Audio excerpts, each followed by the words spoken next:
This sneeze will not come. God. Get that on tape. Oh, that's gross. I have come on a mission of gravest consequence. For I am the Watcher, member of an ancient race far older than man. But though our power is great, we are pledged only to watch, never to interfere. But now mankind faces the greatest danger it has ever known.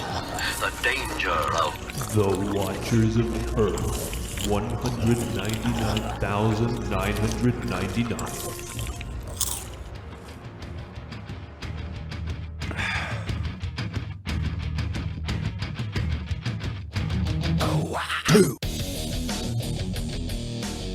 Welcome to the Watchers of Earth 199,999. As usual, I'm your host, Andrew, and joining me is my co-host, Seth. I like these weekday ones because we just jump in. Yeah, I was gonna ask you, and I was just like, nah, I got shit to get up in the morning and deal with work. Not ready.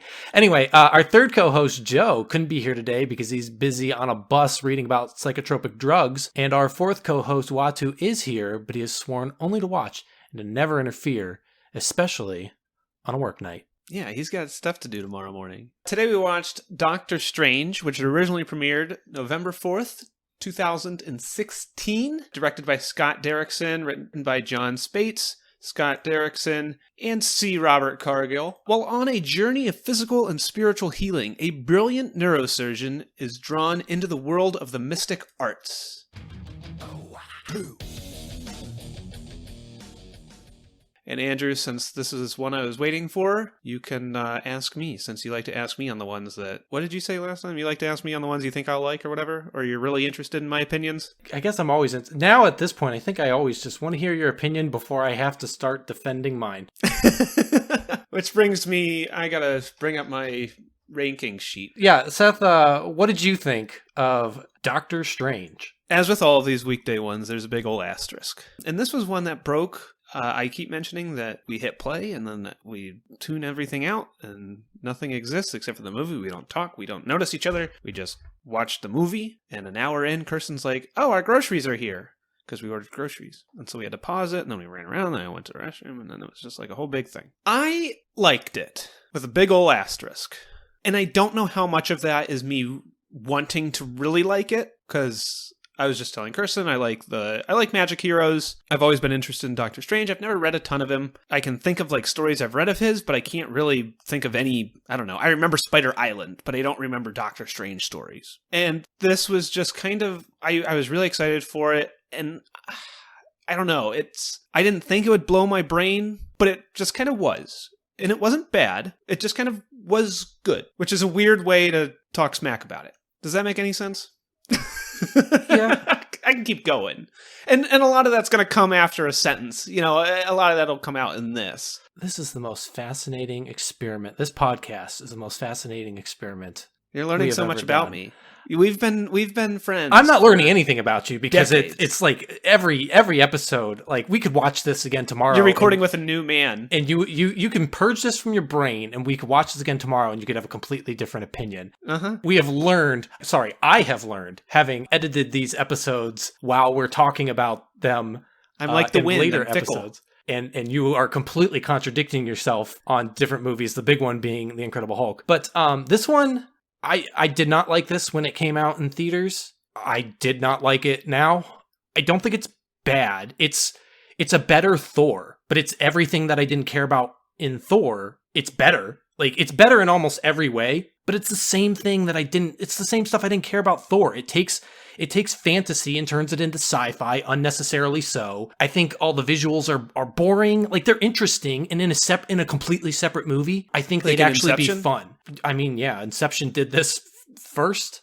That's what I remembered from Doctor Strange, is that it was Inception with superheroes. It takes something like fantastical and makes it mundane and boring, and it finds the most boring way to visualize a lot of this stuff, and stuff that, like, if this was just its own, like, we're making a Wizards movie and this is how they did Wizards, I'd be like, that's some neat ideas about a sci-fi thing. But, like, I don't know, I wanted Doctor Strange to be big and impressive, and it's not that I want the entire movie to be that final act in CGI Wonderland, a Spencer's Gifts CGI puke thing, because it makes my head hurt, but I also just like don't want to watch buildings folding in on each other. It's so boring. And that's the whole movie, is it's everything about Thor that I didn't like, but a little better than Thor did it. And it's also just like plot-wise, it's almost the exact same movie as Iron Man. And like, I was wondering as I was watching it, I was wondering how you'd feel about like the origin stuff, because I was kind of thinking like, I'm not as sensitive to origins as you are, but I also like, I don't know, I was watching this and I was like,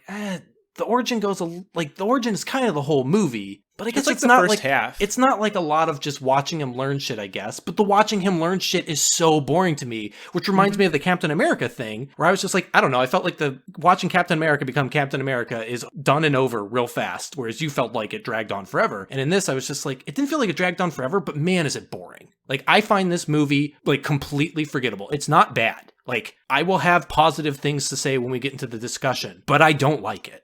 And for the longest time, it was opposite ends of the same coin. Being you're sitting there being like, it's not bad, but I didn't like mediocre, it. But I'm like mediocre and it sucks, and you're like, it's mediocre and fine. Yeah, and I think that's interesting. But I'll touch on your origin story things, because I was asking Kirsten about that too, and especially since I've mentioned this before, where we come from reading comics, having some idea of Marvel, and whether or not we've read Doctor Strange or Black Panther or any of these heroes, we have some knowledge of who they are and what they do. Whereas Kirsten is just kind of like, again, she has an idea by association, because I've talked about things, or she's been around when we've talked about things, or she'll play Marvel games with me or watch me play Ultimate Alliance or whatever. And so she has, hey, I know that thing. Like she said when we were watching this, like, oh, I recognize the cape when he first sees the cape in the glass. And she's like, I know that's going to be a thing. So I asked her about origins, and she's like, no, I liked this. We haven't really had anything like this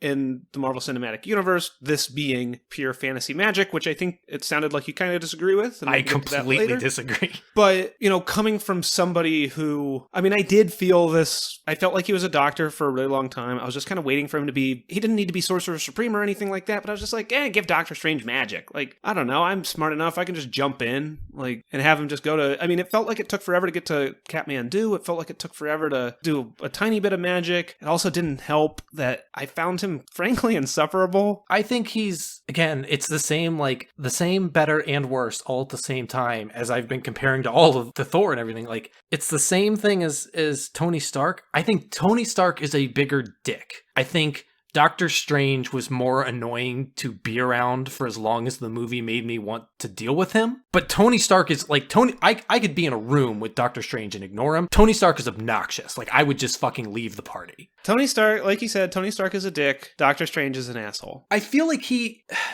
on the scale of like these Marvel heroes having an arc over the course of their movie where they become better or change or whatever, I think his is the best, but that is not saying much because I still think it is poorly executed. But I do feel like he had more of a change that I saw happen than I ever saw happen with Tony or Thor. It felt like he came to terms with who he was and made a distinct change and was like, hey, I am an asshole. And I guess, again, at this point, probably at every point, I like the idea of Doctor Strange. I never read a ton of Doctor Strange. I've read things here and there. I don't remember them. I really don't remember Doctor Strange being like an insufferable asshole. He's always been like arrogant, I think, but I don't think in a way that was just like problematic to me. It was just like I can see all these dimensions.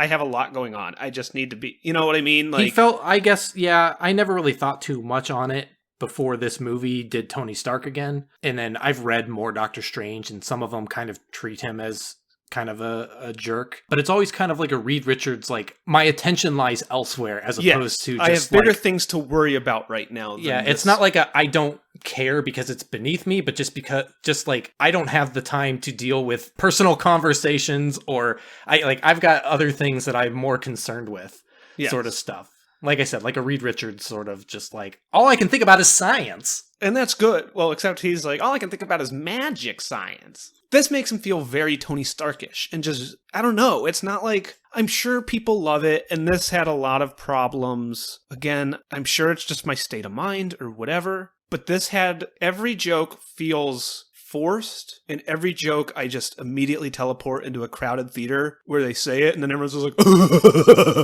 and I'm just like, I can't do it. I You're feel not my like there type of was people. a joke that I chuckled at, but I do not remember what it was because the only jokes I can think of are all insufferable, and I remember seeing him in a theater with people laughing at like him calling Wong Beyonce, and everyone then being people like, like fucking losing their minds when he's listening to Beyonce, and I was just like, I hate this. I hate it. Yeah, it's completely jarring. It takes me out of it. It doesn't read natural. It reads like, this is a Marvel movie, here's our one-liner, here's another, like, we're contractually obligated to write a one-liner every few lines, and, like, this is like this there's thing. someone with a stopwatch who is just like, Yeah, it's like, hey, we gotta it's have joke time. Yeah, we gotta have a bit. And we've said before, there's bits that completely dissolve tension. There's bits that just are totally out of place. Like, I don't know. We were just complaining about Doctor Strange being horribly, insufferably arrogant. And it doesn't seem like the kind of person that would be like, oh, one name like fucking Seal or Beyonce.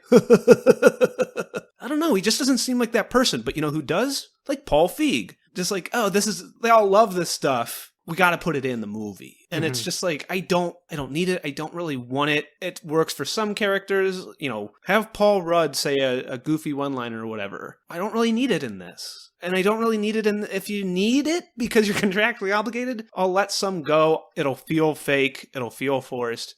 But I don't need it all the time. Why does this movie need so many bad jokes? So with that very, very long sentence or less, do you have anything you want to get out, or do you want to just jump in so that I know where to put my cut?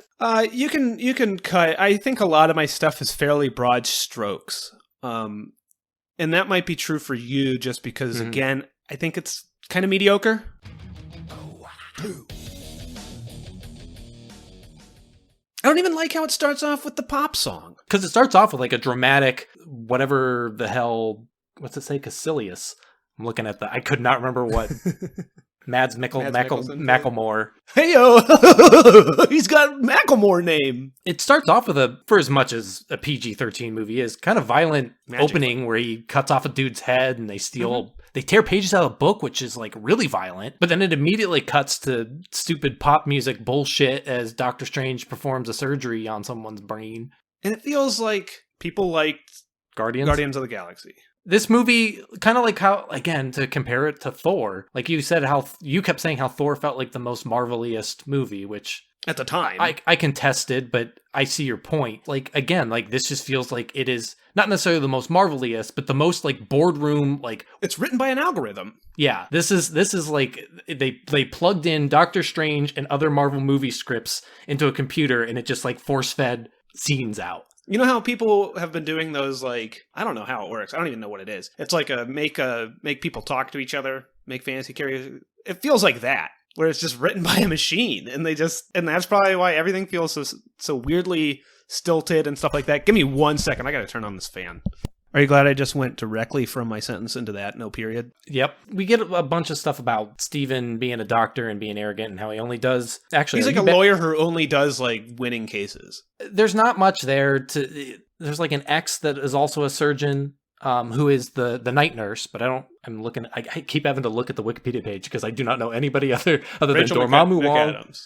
No, but I'm trying to remember her name. Christine Palmer. But I know that she's the night nurse just because I remember that being a thing when it came out, to the point that is that her superhero name? Do you not know who the night nurse is? Actually, no. Okay, so the night nurse she has her own clinic in the Marvel Universe where she will patch up like superheroes and I think even supervillains, like people who can't go to a hospital. Like Punisher. She'll patch them up. And so she goes by the night nurse.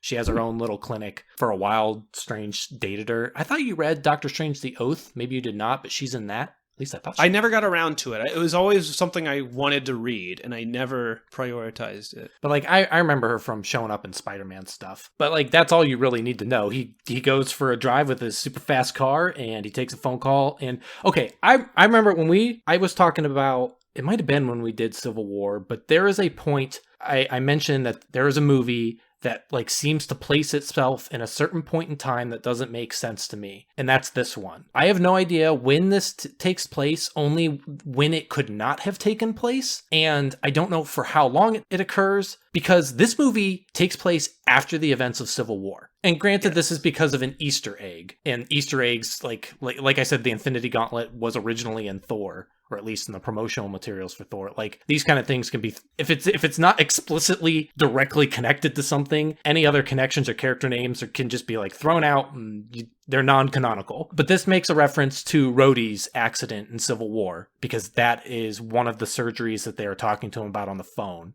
I figured it was a Rhodey or Iron Man thing. I didn't connect it with Civil War, but I wasn't really thinking about it. I'm sure the accident that actually causes him to crash is something about a woman who has like some kind of thing in her brain that was struck by lightning. I'm sure that's a reference to a character. I have no idea who. I wonder if smarter people than us have pinpointed Probably. this. I didn't look it up. You keep talking. But there's a reference to Civil War, and later on they mention the Avengers directly, and I honestly do not feel like this movie can take place that late. I feel like this has to take place at the same time, if not before Iron Man. It feels very weird that he apparently studied all of this magic in like a couple months. And this movie ends without him, like, this movie just kind of ends with him being the master that takes over the house in New York. But I'm 90% certain when he shows up in his next appearance, he is the Sorcerer Supreme. And it's just like, I guess, and I mean, when you get to those other things, and you saw in the end credit or the mid-credits thing, he starts doing actual goddamn fucking supernatural magic, which is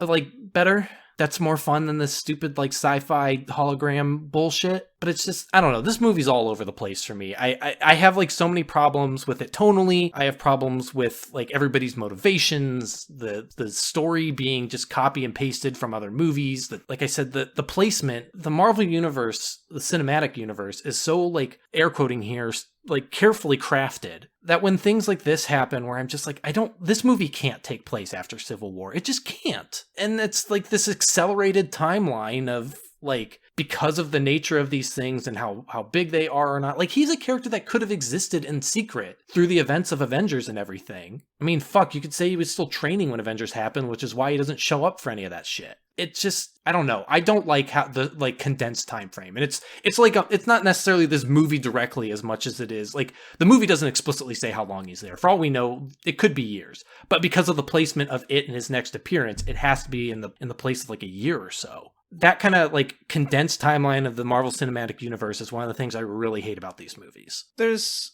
something about like Steve. No, it's all about Steve. Yo. I mentioned this with Avengers, where after all this time, it was still neat for me to see everybody on screen and just be like, hey, this is like a big thing. I think 14 movies in, I think there's a lot of tape around the Marvel Cinematic Universe. A lot more than I expected. Oh, yeah. And when I was flipping through Disney Plus to go to the movie, I just go through the phases, and Kirsten was making popcorn, so I was looking through other stuff, and they have like the old X-Men movies and whatever. But there was a whole bunch of like the documentaries about like making the universe and all this stuff. And I'm sure it's hard. I'm not going to deny that. Mm-hmm. But again, I think there's a ton of tape. I don't like how in all of these new movies, they're new as in like first appearance movies, the Marvel Cinematic Universe does not exist until Stephen Strange becomes Doctor Strange. And then they have to name drop like the Avengers. And yeah, you just talked about name dropping like War Machine and these characters here and there. But like, again, if you think of the fridge logic of Civil War just happened, like how do you hide the events of Civil War? Stephen Strange has to know about a giant blue space laser and another giant blue space laser. And like him being like, what do you mean magic? And it's like, what do you mean magic? Yeah, magic. That's why his movie needs to take place before all this shit. And it's wild and it's stupid. And like each movie has to, like, when we get to Shang-Chi, I guarantee that was unintentionally rhyming. Like, it's going to take place after everything else. And that's to a degree fine. But that means like I didn't send it to you because one, you don't really care. And two, I didn't want you to see some of the things in it for spoiler reasons, as if you wouldn't just forget it the second you stopped watching it. But Marvel put out like a little teaser video teasing like all the movies that are coming. I saw. So I did not watch it, but I saw that they did like a Phase 4 teaser. And the very last tease, without explicitly saying it, but there's no way it's not unless they are just absolute assholes, is that the Fantastic Four is coming. How you do that with them being like the very first family of the Marvel Universe coming so late in the game is fine. Like, you can still do that, but it feels weird. And there are ways to get around, like, having them exist before, especially since they're the Fantastic Four, as I like them and as they're often portrayed, are less a superhero team and more a team of scientists and adventurers who like go to other dimensions and stuff, so they could be away during a lot of this crap. But it's just, everything has to keep coming afterwards. It's a universe continuing and constantly progressing, which is something that's fun. It's something that the Ultimate comics were kind of doing that was not always good, but it was always interesting. It was experimental, and how, like, for a while they just kept pushing things forward and crazy things would happen and it would just affect everything and you just had to deal with it. But it's also like why these movies kind of hit these bland notes is because none of them can go too far. It's why Ant-Man couldn't have its own voice truly, because everything needs to like carefully slot into the next movie. And even if they don't have the next movie planned, each movie can't go too far.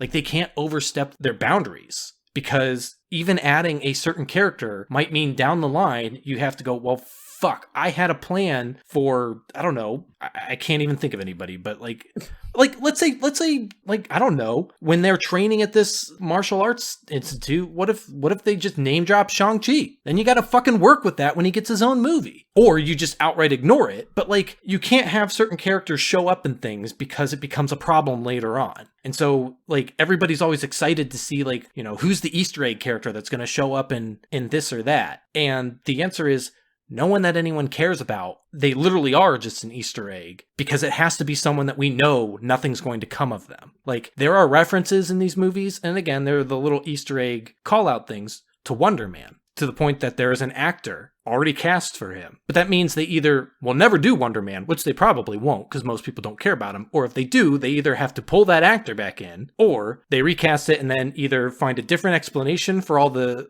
references to him before, or you just like scrub those clean and pretend they never happened.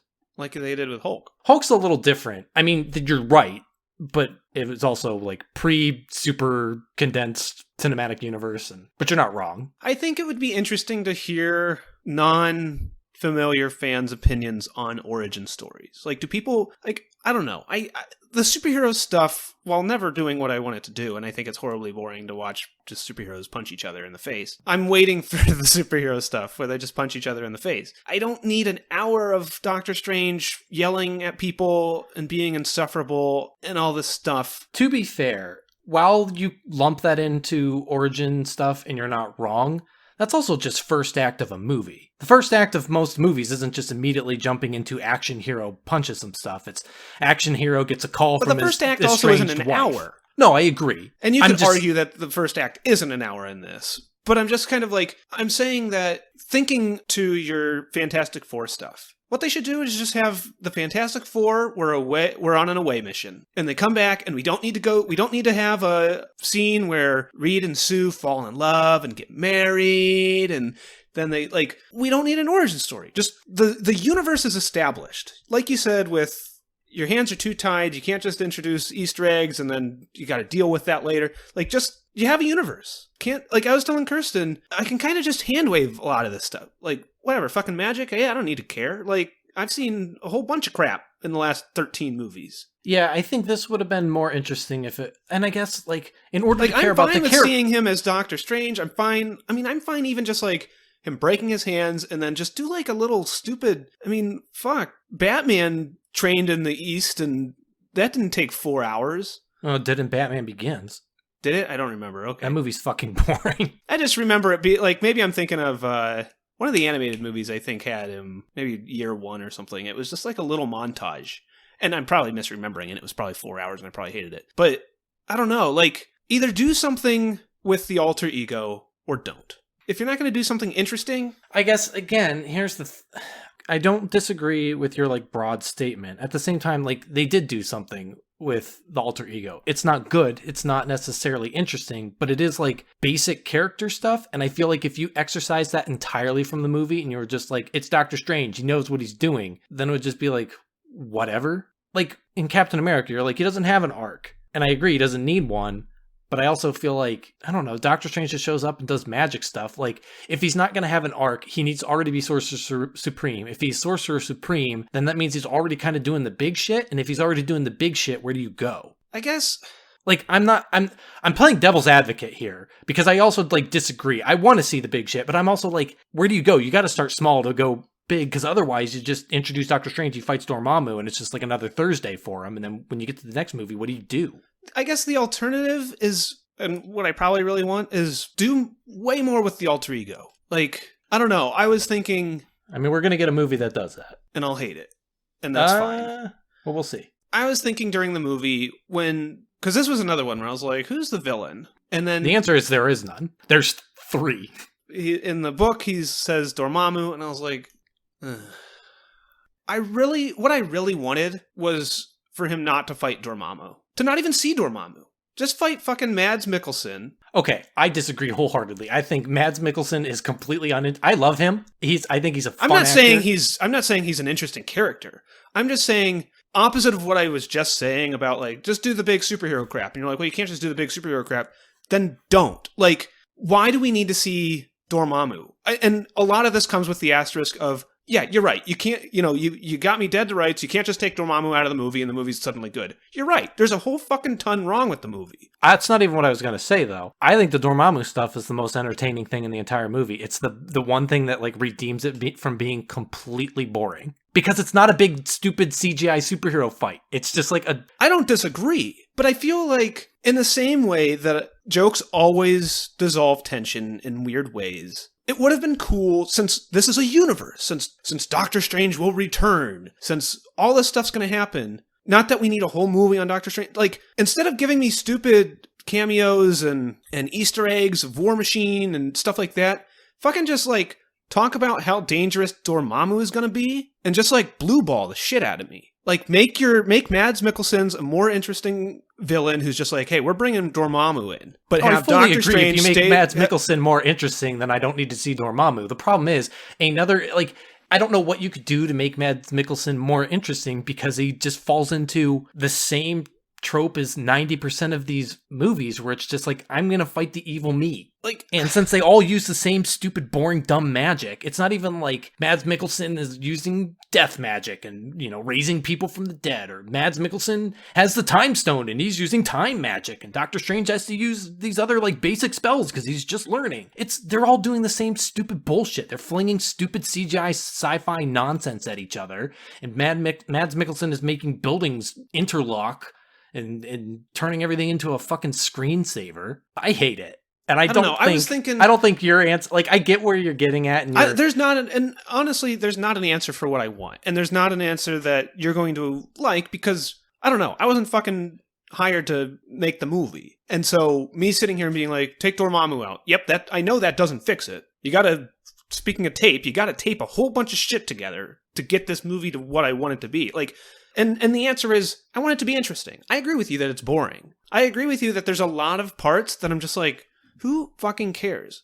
And I was thinking about, like, Spider-Man is interesting because we see him, he is a kid. I was thinking at the beginning of this movie when Doctor Strange is a rich asshole, and I was like, man, how cool is, like, the Spider-Man stuff, where he's just like a kid. He's not like a rich dude who has everything, and he can just do whatever he wants. Like, he's a kid with stuff he's got to deal with. Well, and the one thing that's a little unique with Doctor Strange that also fits with Thor as well is once he becomes Sorcerer Supreme, once he becomes Sorcerer without sour cream, he is no longer Dr. Stephen Strange. Like, yeah. There is no separation. There's no alter ego. He is the Sorcerer Supreme. Thor is Thor. But part of what makes Peter Parker interesting isn't he's a kid, and that's an interesting story to tell that isn't just another rich asshole, but it's also like, he is a kid while being Spider-Man and has to balance those things. I don't want to talk too much about a movie in the future, but we've both seen it, but part of what makes the Spider-Man movie interesting is that both the superhero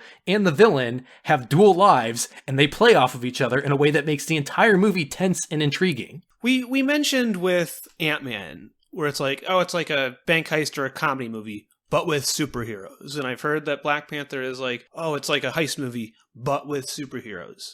I think we've said this before, but they just gotta lean into that. And just, like, I don't know, these are interesting characters, but they just don't do anything with them. They're just so, again, by the numbers. The alter ego stuff isn't that interesting. And then we get to the hero stuff, and it's just like, this is all, I mean, it's all fairly similar. Alter egos cease to exist as soon as they become heroes. I mean, even Tony Stark is Iron Man. He's not Tony Stark. I agree. The only difference with Tony Stark is he has to put a suit on, so you could do stuff with him only being Tony Stark and stuff that he can only do with the suit. Whereas, Thor and Doctor Strange, pretty much, once they're at the super point, they can't really step down from the super point. And this movie tries to do that in a couple ways that are fucking dumb. And I think we joked about Hawkeye going to his cabin in the woods, and I mean that was stupid too. But honestly, I don't know. I think you can do interesting stuff with that.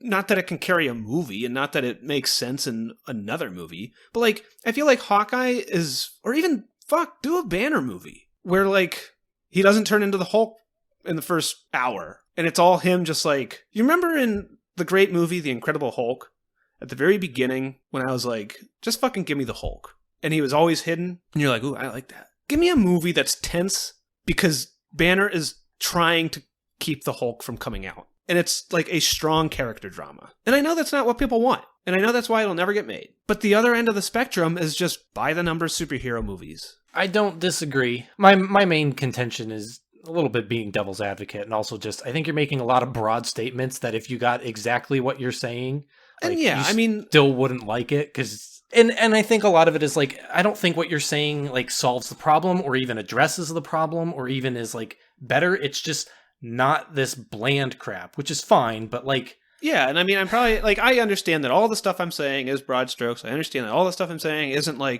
why didn't they just think about this? But at the same time, you're probably right in that a lot of what I'm saying is just, give me something different. Give me something that's not the same movie, that's not the same pacing, that's not the same beats, that's, just a bland alter ego focus that then shifts to a bland hero focus. We've been talking a lot about Marvel Champions, and the big thing that wanted to resolve was, hey, these heroes are people too, and you have to flip between alter ego and hero. I think, as someone who hasn't read a superhero comic in a long, long time, I think that's what I'm interested in now. I just want Stephen Strange to do interesting things, and then culminate in him being well, now I have to, my work is getting in the way of my home. I gotta deal with Sorcerer Supreme shit. And that's where I come from with this, I would have rather not seen Dormammu, because Dormammu was a beat, as opposed to, I don't know, it doesn't matter. I'm talking in circles. Anything I say, you're not wrong when you say it doesn't solve the problem, and you're not going to like it anyways, even if they did it that way.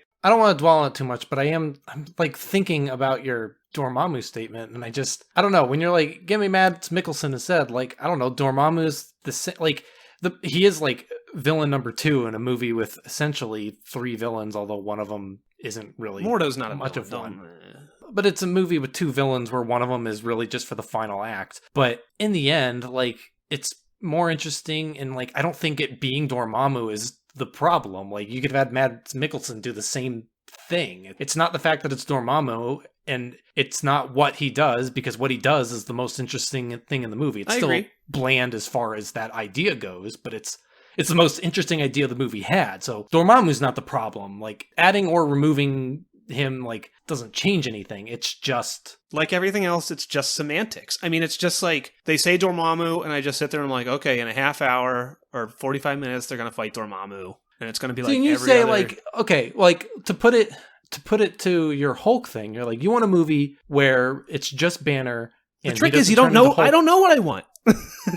You don't want him to turn into Hulk until the end of the movie, or at all. But at the beginning of the movie, they have to establish that he turns into the Hulk, or that something is happening, or else how does the audience get the tension unless they already know who Banner is? So that's the same thing as name dropping Dormammu. That's the same thing as I can't let the Hulk come out, and then you sit the whole movie going, well, I know the Hulk's coming. Well, you sit through the whole movie going Dormammu's probably a thing. When's that happening? It's the same thing. The problem is that you didn't like what this movie did, and I don't disagree with you there, but I think just pointing at it and saying that's the problem is really disingenuous. I think with the Hulk analogy, I don't know, there's not a villain to me. I agree. The tension but at the same time, the antagonist. At the same time, Dormammu is technically not when you say villain, the villain just has to be antagonist with also powers, I guess. Because in the end, like, Dormammu is not really a villain. Like, he's the same as if Doctor Strange was just like at the end, if they had said like, oh no, the dark dimension. And that was the thing. Instead of saying Dormammu, they're like, he's going to open the dark dimension. And at the end, he was stuck in the dark dimension and he had to find a way to get out of it. You have the exact same, the movie and the beats and everything fit the exact same if you cut out everything with Dormammu at the end and instead have him go into the dark dimension and have to try and find his way out. And he uses the time to somehow, I don't know, he keeps jumping back in time until a door appears or some bullshit. You're probably right. I mean, the nice thing is that he didn't punch Dormammu and do all that, do the same stuff there. I mean, he did something different. I don't know. It was just, I don't know.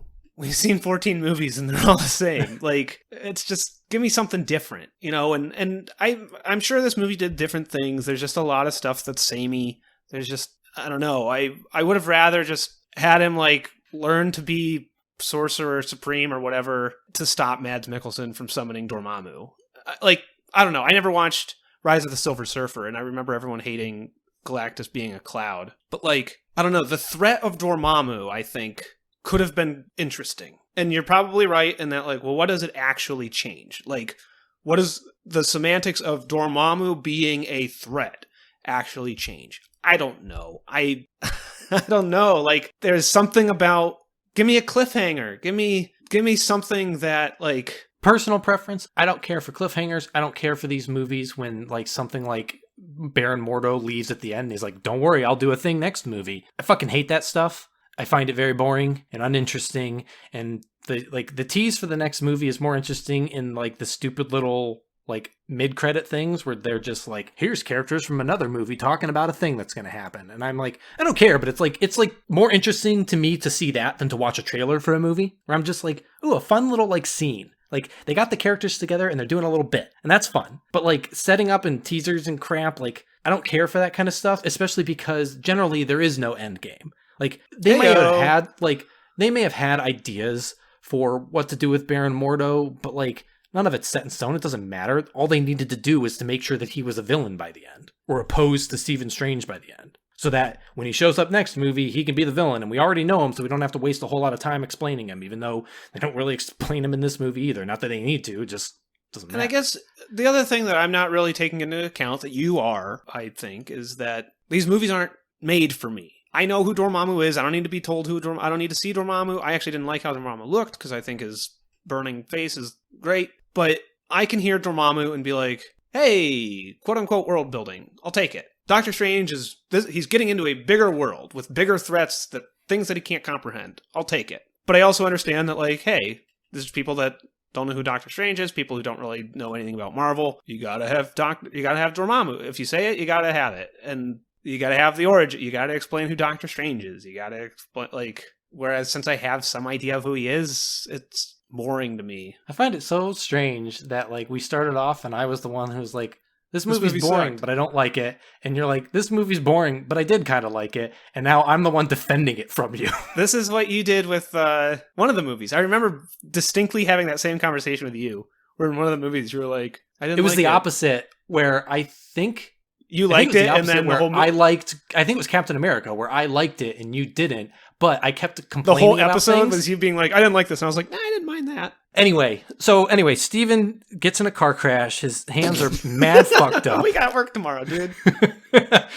his hands are all gross and Frankenstein. Him breaking his hands is interesting. Okay. I have a sneeze, that's why I'm not talking.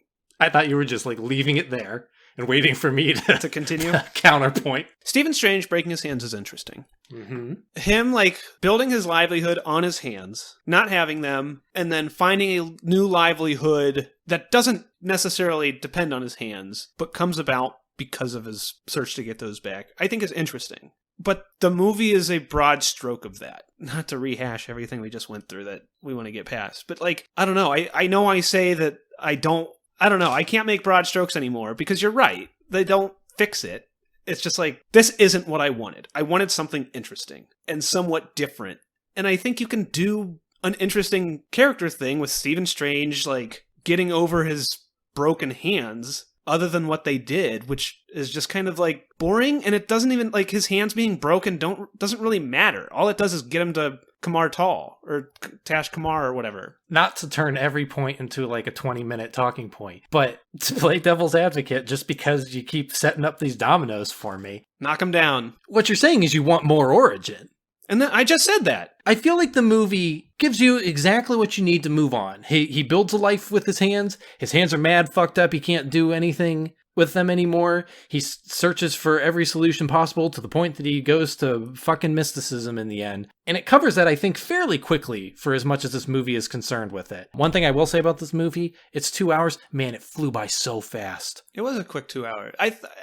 Like with everything else, I don't disagree with you in that you're right. Like, I wish it was more interesting. You could do something more with it. But that basically turns the entire... Like, if you want to do more with his hands and all this stuff, like, that means the entire movie is origin. And that's you fine. take out a villain. And that's, I okay. agree. Like, but I'm just saying, like, then you get nothing but an origin. You can cut out...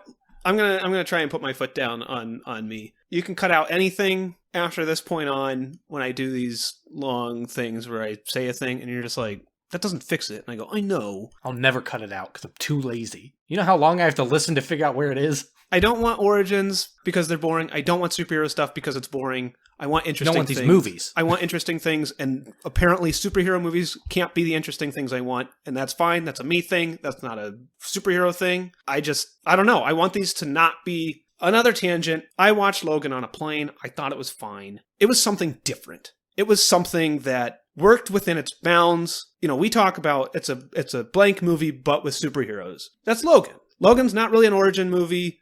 Logan's not really a superhero movie, but it ties things together like that, and it makes them interesting. And I think all of these Marvel movies don't. And, like, that's the spark I'm looking for. I'm looking for just something interesting. Like, I don't disagree. I know you don't disagree. I know I'm preaching to the choir. Like, I found this movie horribly boring. I find most of these better than you do, but I find all of these the same kind of, like, bland whatever. Some of them are more fun than others. And I think some of this is just good. me coming 10 years too late or whatever, and just not being a part of the zeitgeist when they were coming out. But honestly, I mean, I've told you about just the straight up exhaustion I felt just being around the zeitgeist, and just everyone being like, oh my god, the next Marvel movie's coming out. Oh my god, the next Marvel movie came out. Oh my god, the next Marvel movie's coming. And just like ad nauseum. And then, yeah, I guess I feel jaded on finally coming to it and just like, this was it? This is what rocked the world for just decades? I was going to say, to be fair, you could say that. You could say that about a lot of things. Star Wars, Indiana Jones, all the big stuff. Yeah, if you weren't there at the beginning, or if it's just not capturing, like, some of those things don't capture that magic if you weren't there before, because you see a bunch of derivative stuff. Like, not to say that the derivative stuff is what ruined these, but sometimes it's just like you see a lot of this stuff and what it influenced first. And then when you come back, you're just like, it looks like everything else, because while I'm watching it in reverse, and, you know, these are the progenitors, like, it's also still the same stuff. And I've seen people take this idea and innovate. Well, and to be honest and fair, like, I don't know. I don't really watch these movies anymore. These aren't the movies I watch. These aren't the movies that I get excited for. Call me a hipster idiot man or whatever. I watch weird movies. Like, these aren't really on my radar. I do too. We watch different weird movies, but, like, I also, like, I like popcorn crap. Like, you didn't care to watch Godzilla vs. Kong? I did, and it's like, it's stupid, it's big, and it's dumb, but it was like a fun, like, 2 hours of my time. And I was excited for Pacific Rim, and I guess, like, I don't know, it's the same thing. I remember telling everybody when all these Marvel movies are coming out, and they're like, are you going to go see this Marvel movie? And I was just like, no, I'm sure they're good, and watching them, I can't deny what these things are. Like, I understand I am the outlier, but it's like I tell you, like I told them, like, I'm not seeing it because I don't think it's going to be good or whatever. I just, like, I don't know. I know what the movie is. Like, I know what Godzilla vs. Kong is going to be. And I guess, like, to be completely honest, without showing my hand too much, like, we're encroaching upon the point where I started to get where you are. Doctor Strange, I think, was the first movie where I walked out and I was just like, these are boring and they need to start doing something. Like, I kind of felt that throughout other movies, but, like, this is the one where I was just like, this was your chance to do something big, like Guardians of the Galaxy again. Mm-hmm. Like, this was your chance to go nuts and do something new. And it's played so safe. And it's super safe. And, you know, the further we get into these movies, the more I'm just like, they're all kind of the same. And honestly, the thing that gets me to go see them, or got me to go see them, is just like, part of it is like being in that zeitgeist, and I in the center of a lot of these nerd communities where you see this kind of stuff, and I hate spoilers, and like I'm interested enough to see them as a curiosity thing, but I have to see them right away because I despise spoilers. They will absolutely ruin a movie for me to the point that I won't watch it if I know too much. I think I did a decent job avoiding spoilers, or at least forgetting them. And it's something where, like, I go to these now mostly because it's just like, it's fun to see these things show up on screen and see what they do. And then I walk out and I go, it's not what I want. It's not everything. And I guess this is where we change, is we both walk out and we go, it's not what I want. And you walk out and you go, it's not what you want. And it wasted my time because of that, which is not, that's not just in the same way that your takeaway is not, everyone's entitled. I walk out and I go, it's not what I want, but I see what they did. And honestly, there's fun stuff in there. Like, I got to see superheroes on the screen, and I go and see these, and it's like, oh, there's a reference. Like, they're making allusions to this character. I wonder if they'll show up later. And it's like fun to be like, oh, the Fantastic Four are coming. Like, that's fun for me. Like, I get excited. I watched that sizzle reel, and I was like, I don't really care about this. And they showed like clips from other movies that are like big moments, and I was just like, I don't care. But then they started showing some teasers to other stuff, and then I was like, oh, some of this stuff looks fun, and like Shang-Chi looks really fun, and I'm excited for some of the movies coming out. And then they did a thing where it was like, because I think it's phase 4 now or something, but they just, it had like a big Fantastic Four shaped, like their emblem shaped 4 show up and fade away briefly, and I was like, oh my god, are they actually going to do Fantastic Four? Like, and you were like, oh my god, it's happening, everyone call the president. But I'm just like that kind of got me, like, I don't love superhero comic books anymore. I only pick up one still, with a couple exceptions, but I only like regularly read one. But I'll read them like in digital trades after the fact, kind of like how you do this, except I have a little more interest in those, just like I have a little more interest in these movies. And I'll read these trades and I'm just like, I don't really know what everybody saw. Like, it's fun, and part of it is like reading it late, reading it, in a single sitting, as opposed to like those month waits. Like, those do something. Reading one chapter of a story and then having to wait a month to read the next chapter, like, that gets you excited. And then when you read it all in one sitting later, you're like, that was it? This isn't as great. Yeah. It loses the whole, like, on the edge of your seat for a whole month. It's the same thing with, like, you can binge watch Lost, but it's not the same as watching Lost episode by episode, never knowing what's coming next and having to wait a month or a year or whatever until the next thing happens. And since this is not, this episode is not about Doctor Strange anymore, like, not yet, not until we course correct. I don't think we've gotten to him. We just got to him breaking his hands.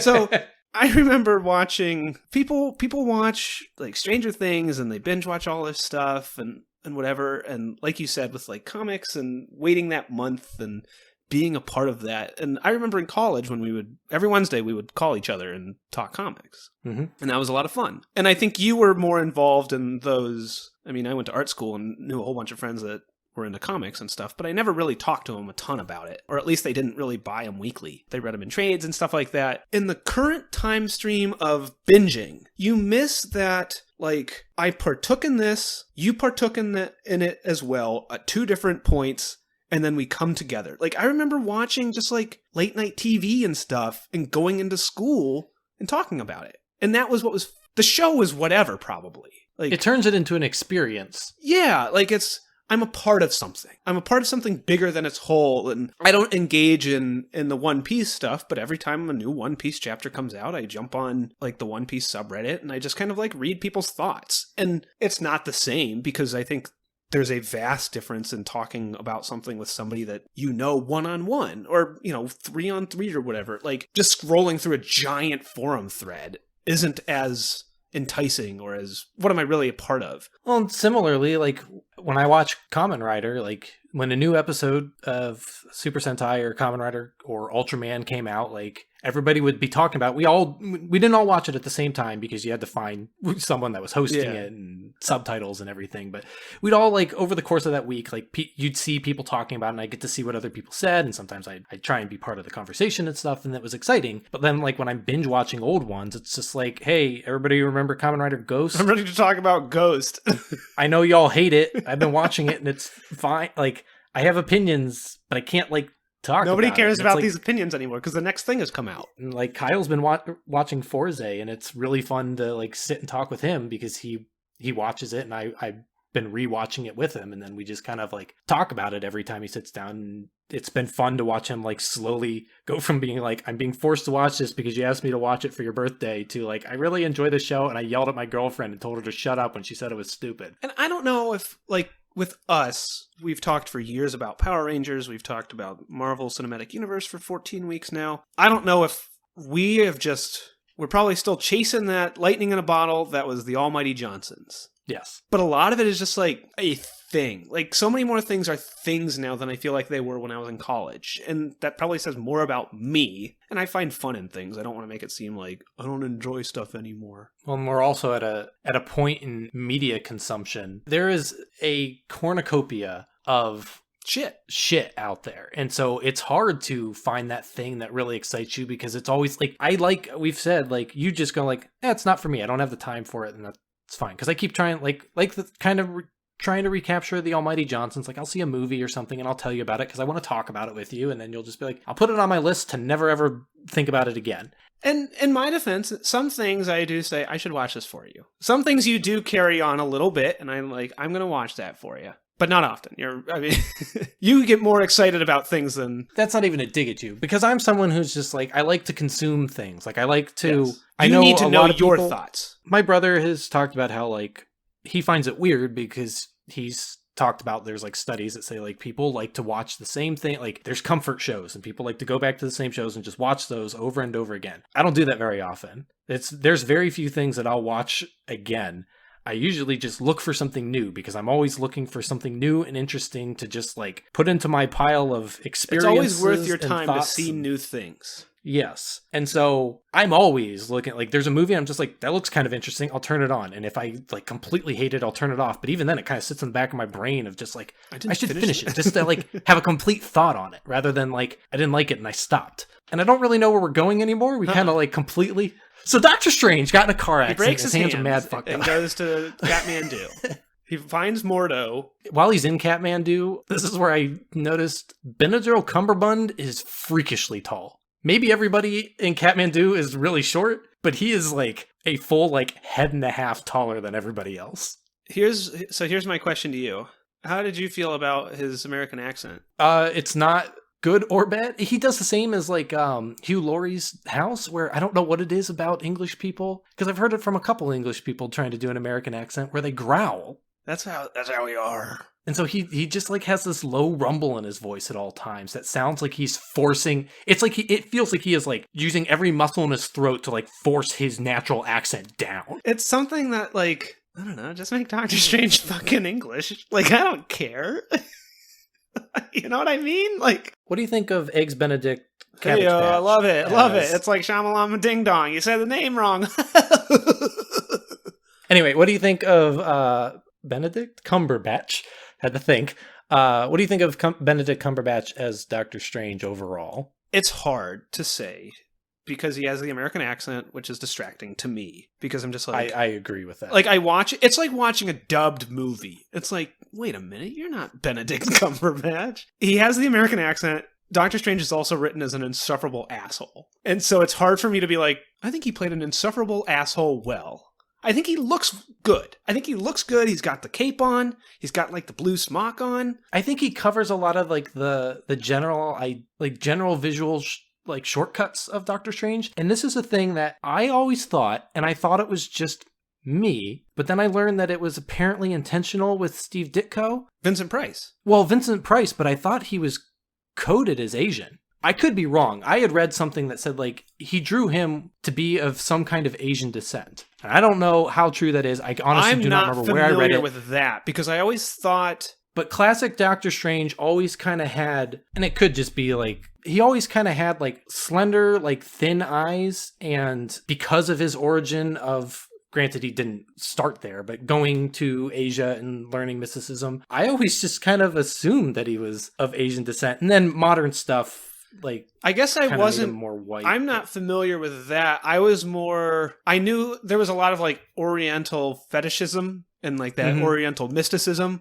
but I never took Stephen Strange as being like of Asian descent or anything like that. I could be completely wrong on that. I would have to figure out where I even saw that. But it's something that I had always thought. And when they cast him, I was like, yeah, he fits the part. But I don't know, I was really hoping he would be Asian or, literally anything but another white guy. And then we get to the Ancient One, who is not only like point for progressivism, they make the Ancient One female instead of male, then it loses the point for changing them from of Asian ethnicity to Tilda Swinton. So I will say this, good or bad, that was a conscious decision because they were worried. I literally just read this.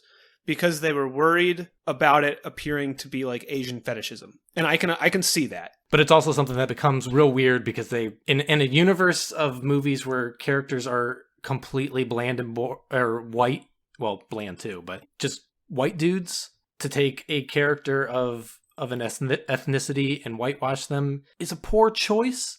I understand the logic behind it.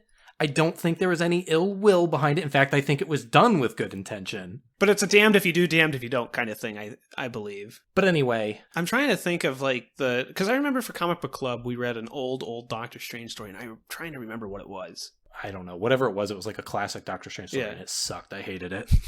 That's when you stopped doing Comic Book Club. What appears to be absent from the limited critical discourse surrounding Ditko's comics and his inclusion of people of color and narratives and his creation of an East Asian superhero in the form of Doctor Strange in 1963. Good job.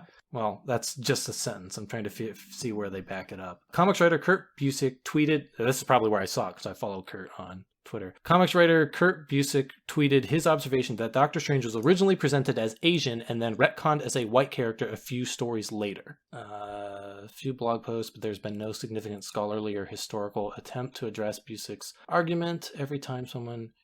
I don't know, I'm not going to read this whole thing on air, but I was just trying to see something that backed it up so I didn't sound like someone who was just like spouting nonsense. But I remember seeing that, and I had always just... I mean, not always, like definitely... As a white person, young, when I didn't really think that much about cultural awareness and everything, you just kind of immediately code everybody to white. But when I went back and read some old stuff, it may have been when we were in Comic Book Club, I saw that and I was like, it looks like there was like an intent. But anyway, so he learns about some dude who was a paraplegic. No one would do surgery to repair his spine, including Strange. But then he's up and walking and playing basketball, and he learns about how he went to Kathmandu, which is where we are now. And he meets Baron Mordo and the Ancient One, who then do trippy Inception crap where they... That goes on too long. Yeah, I think when she knocks him out of his body and he's in astral form, that's like a fun visual. You know what I was thinking of during that? You know how like when he falls on the chair, like he gets snapped back and then he like crashes into the chair? Oh, yeah. How about she did that to a paraplegic person? She may have been more gentle with that guy. He didn't seem like as big of a dick. Maybe you're right. I think this movie was in 3D. I mean, everything was in 3D at the time. So I think I saw this in 3D, and I think I remember it being impressive. Like, it's visually interesting. I think flat and boring in 3D and on Disney Plus. I think it's visually impressive. I also think it's visually exhausting and boring. Like, some of that, maybe some of that... I completely agree. ...is Inception, and just like, yeah, it was really cool in Inception. And it's like... It's also kind of nonsense here, though. Like, Inception, it was nonsense in Inception, too. But, like, here, like, there's so many things you can do with magic, and folding buildings and, like, turning everything into, like I said, like science fiction nonsense, where everything's, like, clicking into each other, like, everybody, like, all the buildings in London why do they all have gears? They're all, like, fucking, like, Transformers. And it's because it's, like, that's an interesting, like, visual... But it doesn't make any sense, and it's just like kind of boring. I'm going to jump ahead a little. We can come back. Go ahead. I will go ahead. I think the most visually interesting and appropriate thing they did was the set piece when they're fighting with time reversing. At the very end? Yeah. Yeah, that stuff is fun. I think that was like... Out of all this, like, Inception stuff and things rotating and whatnot, and gears and buildings for some reason, and when Mads Mikkelsen is chasing Doctor Strange, that was boring and long and exhausting. But when they're like fighting in like reverse time, I thought that was a really well done set piece. And there's like interesting things happening, like cars are flying backwards and they're like dodging them and like people are getting built in walls. That was really, I thought that was, if there was more stuff like that, not that I want reverse time fights like that throughout the whole movie, but if there was more interesting stuff going on like that. To compare it to another movie, Inception. This is similar. I mean, another Marvel movie that it's just derivative of. This reminds me of like Ant-Man, where it felt like it was built backwards from like what kind of like set pieces can we have. Ant-Man, I think, had more ideas, but this is like, Yeah, we got to I have can them see outside that. in the city so they can do this. It's like, here's an interesting location. We can do the time stuff. We got to have him get stabbed so he can go to the hospital so he can be out of his body so we can have an astral projection fight. How dumb that was. That was stupid, and it went on forever. And the fact that, like, the stupid portal stayed open the whole dumb time, even though, like, he can barely open it in the first place, but it stays open because, sure, fuck it, who gives a shit? The portals are dumb. The sling ring is stupid. I don't like how they kept saying it mattered, but it doesn't. It matters because of a plot thing. Like, it matters so that they can have a way to trap people places and have, like, tension of, like, you can't introduce, like, we can just teleport anywhere. And then be like, ooh, but if we can teleport anywhere, where's the tension? Like, they trap us in a different dimension, we just get right out. We got to have the sling ring so that it could be stolen or knocked off or whatever, so that people can be like, oh, now they can't teleport. Now we can't teleport. And I see that, but I feel like even that's still just so... Stupid? I agree. Well, like, it doesn't come into play. Like, other than a line where someone's just like, he doesn't have the sling ring. Like, I don't know, just make him not be able to immediately teleport back because of there's tension involved. And there's, like, an act that is keeping them from just being like, I'm just going to teleport away. Well, especially because when Doctor Strange sends Mads Mikkelsen into the mirror dimension, and then he steals his sling ring so he can't escape, and he tells Baron Mordo, or just Mordo, and they're running, there's a point where I was like, okay, just trap him in the dimension. He doesn't have a sling ring. Just leave. And they have that dimension so that they don't need to explain what's actually happening in the city. They go, there's a mirror dimension, and we can do whatever we want in the mirror dimension. Then it doesn't matter. So we don't have to explain how all these buildings are folding. There's a part where they're running, like, down a building or something, and he starts to open a portal, but then Mads Mikkelsen, I think, makes, like, the building, like, he, like, causes, like, a ripple, and it causes them to trip. It closes the portal, and I was like, okay, if you can just introduce, like, you can introduce story reasons why they can't teleport, and you just made one there. Why is the sling ring a thing? Why does it matter? It doesn't. It doesn't. It's just a stupid thing, and I'm 90% certain when we get to later movies, he doesn't use it. Maybe he does, I don't remember. But if he does, it's stupid, and if he doesn't, it's inconsistent. So, like, both sides are dumb, and this is where, like, I will say I remembered it as he could only use the ring to do anything, and that's not true, which is a little better. I thought he had to, like, equip a weapon, or equip it to do, like, literally fucking anything. It's like his catalyst. You can't do magic without this thing, and then I was just like, I know that's, like, essentially the same as a wand, I guess, but that's stupid, because then it turns it back into, like, the Thor sci-fi magic, but still sci-fi thing, which this movie is, but... You know, I wish the Eye of Agamotto was, like, more of a thing. I know it's, like, the thing. It's like the MacGuffin. To the point that it's important in later movies because we learn it's an Infinity Stone. I don't know. It felt kind of... Especially since Wong... Or Tilda Swinton. I think it's Tilda Swinton. No, it's Mordo. I don't care. Somebody tells him that, like, you can't just take what you want. Your special relic will come to you. And then he kind of takes the Eye of Agamotto. And there's a part of me that read that scene as just, like, him taking it was, like, it choosing him. You know what I mean? But it's just, like, I don't know, it's the Eye of Agamotto, and I know it does things, but it just never feels big. It's just like a thing he takes and then, like, uses, and then he puts it away. And then everyone's like, man, your cloak of levitation is awesome, dude. That's like your cool relic. Well, I like how when they teach him about the relics, and he's like, this is the staff of the tribunal, and he's like, there's all these relics, some magic is too powerful, so we got to keep it in a relic, and the staff of tribunal, the super powerful magic is that it can, like, extend a little bit.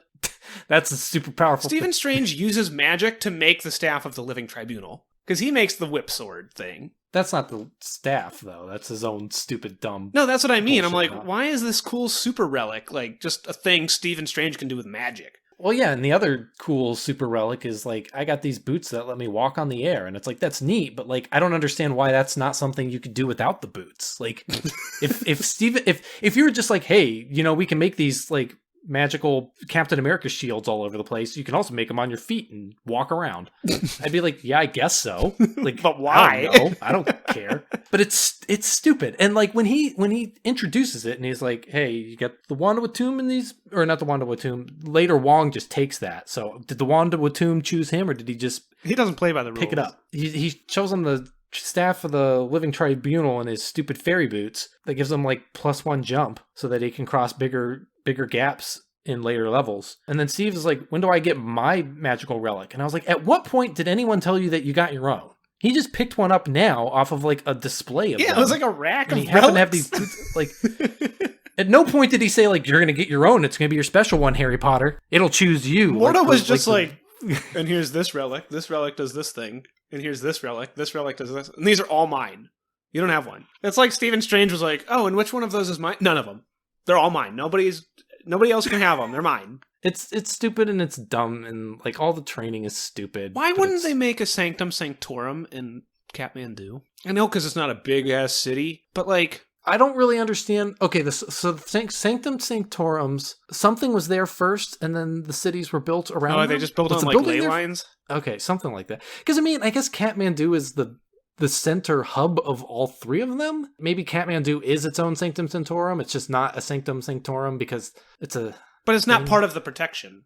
Yeah, I don't know. How about Mads Mikkelsen teleports inside the Sanctum Sanctorum, and then later at the climax of the film, Wong is like, no one comes in. We don't let anyone in. I was like, this guy was just going to like teleport in, right? I like how many times Mads Mikkelsen just like wanders into a building and like no one cares. Like he does it. They do it to the library at the beginning. They do it to the Sanctum Sanctorum. And Stephen is like running around because they do it to the Sanctum Sanctorum in London, and there's an explosion which knocks Stephen into New York, and then he's running around yelling hello, and no one says anything, but then the master of the Sanctum Sanctorum is like at the bottom of the staircase, completely ignoring him, and then Mads Mikkelsen just shows up there, and he's like, hey, what's up? I'm gonna fight these people. And then they do the fighting, and then later on, when Steve leaves for a while, so that he can go have a ghost fight in a hospital, while someone's doing heart surgery on him. He comes back, and how about that could be Mordo, like a tense scene, like a good, nice scene where he's like dying. And instead they're like, he's like, electrocute me to give me superpowers. Plus charge up my spirit. Plus it doesn't help that like, I have been told so many times that like, that doesn't work. The defibrillators are like, that doesn't bring people back to life. They never work. It wasn't bringing him back to life. It was charging up his ghost beams. That could be like a cool thing where Stephen Strange is dying and he comes back to Christine and he's like remorseful about how he treated her, and then like he astral projects to help her perform surgery on himself and she learns about his power. That could be cool. Sure, that's a cool scene, but is it as cool as him doing ectoblastums? No, and that's the problem. I'm glad you laughed. It's just completely brought down by being like, let's do a ghost fight. And then afterwards, Stephen Strange is like, I killed a guy. I can't be a wizard because I killed a guy. Did you really kill a guy if you killed his ghost? No, you kill a ghost guy. I don't know. There's just like... If you kill a ghost, that means you lived a guy. You super killed him. But he comes back. Anyway, he comes back. Anyway, he comes back. Anyway, Steven comes back, and Mordo and the Ancient One are there, and they're like, hey, Mads Mikkelsen Super Mads left. Somehow he got out of the magic MacGuffin machine. Then, like, he has an argument with Tilda Swinton where he's like, you've been sucking all the energy out of the no-no zone. I saw you got all those black light powers coming into your brain, and that's what's keeping you young. And then Mordo's like, is that true? And he's like, yep. And then she just storms off. And then immediately they like turn around and Mads Mikkelsen is just like in the middle of the fucking foyer doing a fucking seance. And it's like, well, how did no one know this? How did he get back in? How, like, they didn't bother to check if anyone was around? Tilda Swinton said they're coming back stronger. How about when she leaves and then he's just there and they're like holding hands chanting? How about Doctor Strange shoots Mads Mikkelsen into the desert and then he shoots another guy into the jungle and Tilda Swinton comes and she's like, how many were there? And he's like, there was like 4 and I killed one of them. And she's like, okay, what are the others? And he's like, I left them in the desert. And then there's another guy here or whatever. He never said about the guy he left in the jungle. Plot hole. Sounds like sequel bait. There's the tease you needed. That did tease me. And that man was Albert Einstein. I was going to say something else stupid. Yeah, you were. No, that happened, but there's too many. The cape is dumb. I don't know. The cape is dumb. The bits were, I remember them being fun. I was like, no, I like the cape. And then I was like, wait, the cape did stuff, and that was dumb. Remember when the cape was hilarious and it like smashed that guy around a whole bunch? Remember when he was trying to walk in one direction and the cape would go in the other? And it was like supposed to be a tense thing where Mads Mikkelsen was going to kill him, but he's just too busy having goofy fun with his Remember cape. when Mads Mikkelsen was trapped in a thing and then he was like, your ancient one is evil. She's not telling you everything. Dormammu tells you stuff. And then Doctor Strange is like, yeah, but Dormammu's evil. And he said he used some reason for why Dormammu was evil. Like he uses, I don't know, negative energy or whatever. And I was just like, the dude lives in the dark dimension. Nice people don't live in the dark dimension. Just tell him that. Plus, like, I don't know. It seems like Mads Mikkelsen's kind of, like, Mads Mikkelsen didn't seem like a guy who was just following the wrong path. I think what he said is like, I think he's just like, he also made your eyes all yeah, he's like, your up. eyes are all fucked up. Well, how about he lives in the dark dimension? He should have been like, you got Frankenstein fingers, so don't you start casting stones. Hey, you want to hold this steady for me? Didn't think so. Hey, how come when Mads Mikkelsen is chasing him and he was making like the portals, why didn't he just make the portals closer to him so he didn't have to run to them? Remember, because Mads Mikkelsen was like making the floor all wonky. I hated all of that. When he was running down the hallway and he was like, you can't run because the stupid floor is... This is all stupid. And the whole thing where they're running around the city and there's just like crap folding all into each other. And then Tilda Swinton shows up and she's like, she's got her stupid mark on her forehead that just showed up randomly. So everybody would be like, oh my gosh, she is using dark dimension energies. And then she makes it disappear again just because we don't have time to waste any more than we already have. It's stupid. And then she like falls and slams onto the ground because they pop out of the mirror zone, mirror dimension. I don't remember how it happens. I'm pretty sure Mads Mikkelsen didn't have a sling ring, but I guess it doesn't matter anymore. No, Mads Mikkelsen, like the dark dimension is part of Mirror World. Oh, is it? There's something about it, because remember Doctor Strange is like, you can't ruin things in Mirror World, and then Mordo was like, he doesn't live in darkness, he was born in it.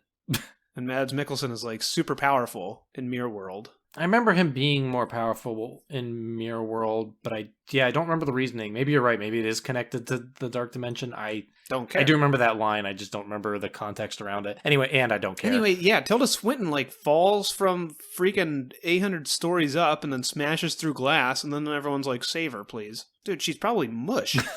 She's like total jelly. Dust. Well, that's what happened to fucking what's his name from the Hulk movie. They just inject him with some super bits. She'll be as good as good. I guess in a world where super bits exist.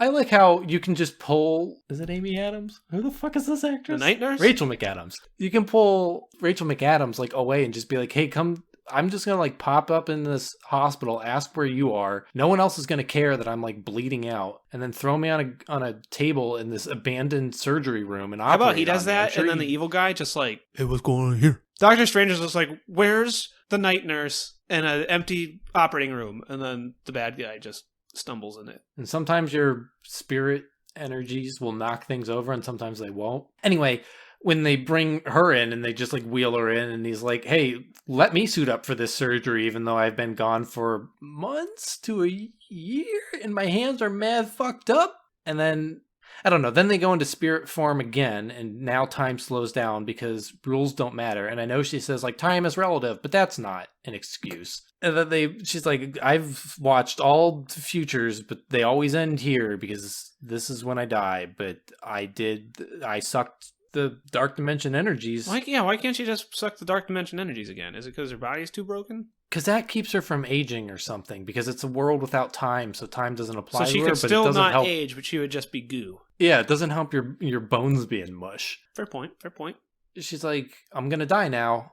Toodaloo, I guess you're the Sorcerer Supreme. I mean, you're not yet, but you are. But you will. She also like made him the master of the Sanctorum. New York house, but then he's like, I don't wanna. And then she's like, okay, I'll deal with that later, I guess. But I have to give you this title while I'm still alive, so that there's no contention when in a later movie you live here. So just roll with me here. So how come when she dies, she vanishes in her astral form, but when Stephen Strange died, he was still there?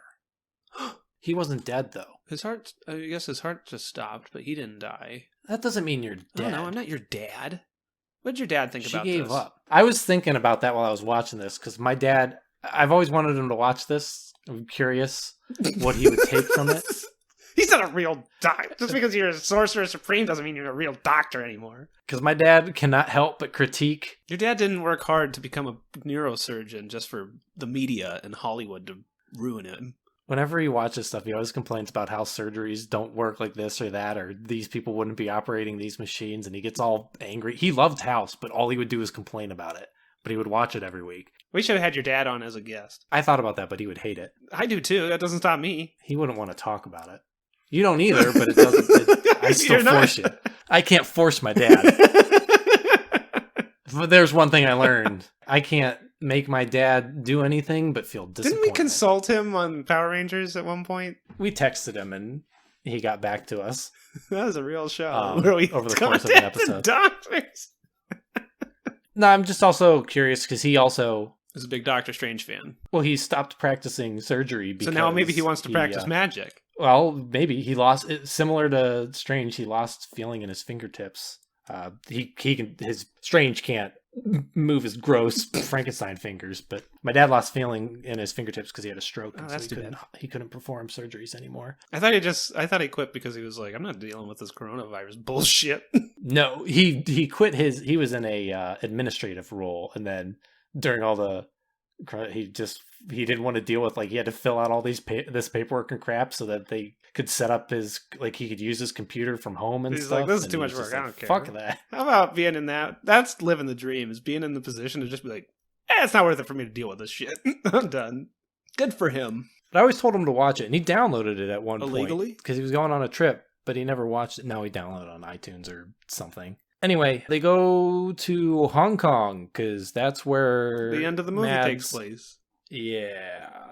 The Sanctum Sanctorum is already destroyed, and the Dark Dimension is, like, there, I guess. It's because of reasons. Because we have to have him rewind time. Yeah, so Stephen Strange uses the Eye of Agamotto to rewind time, but then, because we need to still have the villains do things, Mads Mikkelsen and his pals are just able to, like, I didn't really reverse get that. timeify themselves. Because they explicitly show him, like, turning to Wong and to Mordo and, like, doing something so that they are, like, no longer bound to the reverse of time. But then they just walk past Mads and he's just like, yeah, I'm done dealing with this right now. I gotta fight you. But this is all fun, like, watching the stuff go backwards in time and the different fight stuff, and, like, Mads gets stuck in a building and they reverse time so that the one woman gets, like, stuck in a fish tank. Yeah. Yeah. Wong is unimpaled.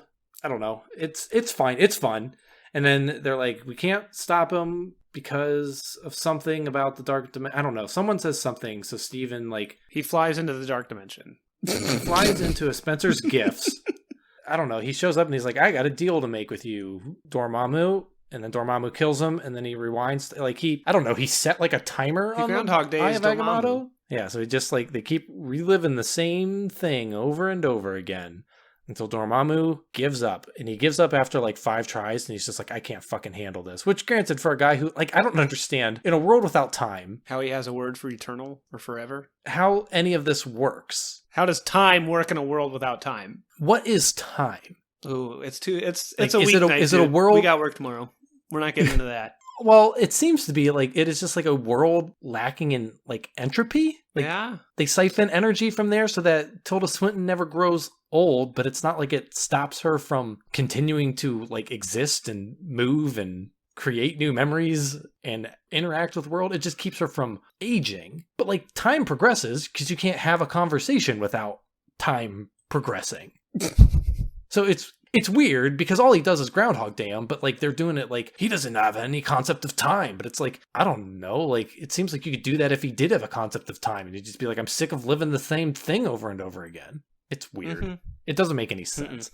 Anyway, he keeps doing that until Dormammu is like, I give up, I leave, and also I'll take my mooks with me, and I'll, like, agree to your terms, I guess. Bye. And then he leaves. And then Mordo is like, you broke one of the natural laws, and also the ancient one was breaking And Wong was law. like, yeah, but that was baller. And Mordo's like, yeah, I'm not doing that. I'm not having any part of this. You can't just break natural laws. Now I'm going to go kill all the wizards. If you guys are Which going is to a break the reasonable law of response. time, I'm going to break the necks of wizards. There's too many wizards breaking the laws of time. Only I'm the wizard. Steve returns the eye, and then he lives in the Sanctum Sanctorum, and then bada bing, bada boom. In the mid-credits scene, he meets Thor. And then in the end credits, the In a little- Mordo's like, you're a wizard, Harry. Give me your freaking powers. Like, he was like, hey, guy from the beginning of the movie, you don't actually use magic to do anything other than walk, but fuck that, and I'm going to steal the magic out of you? He just, like, punches him in the gut and, like, pulls out his magic. Could he just always... Why didn't he do that to Mads Mikkelsen? Doesn't matter. It's Fucking dumb. Oh boy. Seth, give me 2 put-ups and a put-down. All right, my first put up is going to be the rewind time fight, because that was like a really good set piece. That was a lot of fun stuff happening. It was like interesting things, and it was different than just people punching each other. My second put up is going to be, I mean, as much as I didn't like, I would have rather not seen Dormammu and have him just kind of be like an overall like menacing threat. I'm thinking like an eldritch horror thing where you don't want to fight the ancient one, but it's just a looming threat. And I didn't like how he looked. But I don't know, the Groundhog Day thing was fun, and it wasn't just Stephen Strange flying into the dark dimension and punching Dormammu. My put down is going to be the chase in Greenwich Village, because that was boring and visually exhausting. My first put up is going to be the solution to stopping Dormammu. I'm kind of indifferent to how Dormammu looks. I agree that it's not as good as his comic book look, but it also doesn't mean that he couldn't show up looking like his comic book version. Mm-hmm. It was just a thing. But I like the solution. I like that he doesn't just, like you said, fly into the dark dimension and punch him a bunch. A bunch of punch. It's a different type of solution. My second put up is... I mean, I really didn't like this movie that much. My second put up is... I'll say the Hong Kong time reverse thing. That is fun. I was trying to do something different from you. But I also, like, Hong Kong is also visually interesting. Like, the other thing with the buildings folding in on each other is it's, like, broad daylight in New York and in London, and so it's just like a bunch of big gray buildings folding in on each other. Mm-hmm. And so it's kind of like bland, whereas Hong Kong it's nighttime. It has the neon, it has like fire. Neon, yeah. There's a lot of like, it's just visually colorful and interesting, and everything going in reverse is a fun set piece. My put down is going to be, this is hard because I have a bunch of them, and I don't know which one takes the top spot. The boringness of the magic. It's so mundane and like Thor levels of just like sci-fiing a bunch of fantasy stuff. And I don't find it that interesting. And I'm glad that from what I've seen of later appearances of Doctor Strange is they lean harder into like, here's some real magic. But yeah, the sci-fi magic sling ring and the stupid like, let's summon a weird weapon and fling it around. Crap, I hate it. It's stupid. And where do you put this in your total rankings of every Marvel movie ever? Well, I'm glad you asked. I put it at 6. I put it above Age of Ultron and below Ant-Man. I put mine dead middle at number 8, under Avengers, above Iron Man, and I'm really not sure if that's where I want to put it. Because here's the thing, I really don't like this movie, but I think like on this weird, like I rank it however I feel like ranking it each time, but wherever I put it, it's locked in for the future, and I just got to deal with that. It's breezy. Like for 2 hours, it really didn't feel it's that mediocre. Long. It felt like 90 minutes. I feel like out of a lot of these movies, I'd rather sit down and watch it again over Iron Man, but I think Iron Man is a better overall movie. I think I'd probably rather watch this again over Avengers, but I think, I don't know, Avengers has more individual pieces that I'm interested in. This is just overall just kind of like bland, but like I said, it's not bad, so it doesn't like drop low on the list. It's just like dead middle because it is so nothing. There was a big blue space laser. Hey, and there was a slow motion circle pan. Hey, when was that? I think at the big blue space laser. I know there were some fast motion circle pans and some super slow motion circle pans because they're during the like before he goes into the dark dimension, he like freezes time entirely, and we get a couple things of like, look at these things from weird angles that it's completely frozen in time.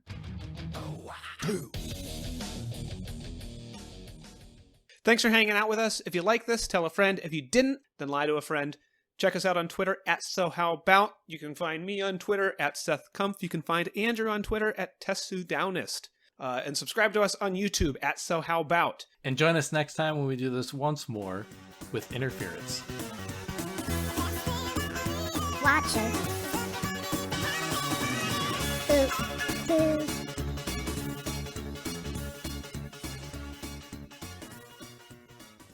Seth, now that the mics are off, what are we watching next week? My mic is still on. That's how I'm being recorded. We are going to be watching Guardians of the Galaxy Volume 2, Electric Boogaloo. I think we're both going to like this one, maybe. I don't know. Am I going to like it? So, boring episode next week.